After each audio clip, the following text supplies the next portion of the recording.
My name's Zoe and I'm from Yorkshire in England.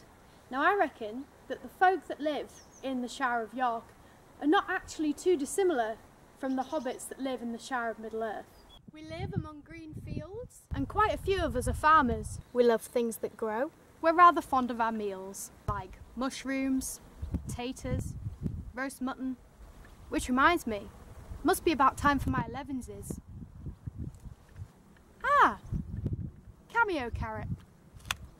When I found out that Peter Jackson was going to be making an adaptation of The Hobbit, I was over the moon. It meant that I was going to get to see the Shire again and Rivendell, but then get to see Erebor and Lake Town, places that I'd only ever imagined from the books, and obviously the whole company of dwarves. One of my earliest memories of Middle-earth was reading Riddles in the Dark from The Hobbit, so I could not wait to see that played out on screen. It was just as I imagined it. Another great thing about the Hobbit films, of course, is the soundtrack. I absolutely adore Thrice Welcome in particular for when they arrive in Lake Town. One of my greatest memories of The Hobbit was going to see Desolation of Smaug with my friends, and we were surrounded by other hardcore fans who'd gone to one of the earliest viewings. The atmosphere in the cinema at that cliffhanger, it was just, oh, that cliffhanger, so evil.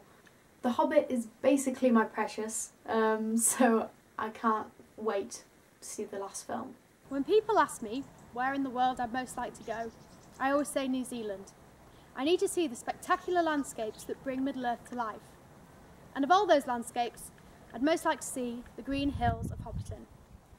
Where hobbits are concerned, I'd like to see one hole in the ground in particular. And although this hobbit hole isn't the most welcoming, allowing no admittance except on party business, I might be allowed in if I arrive as one of an unexpected party.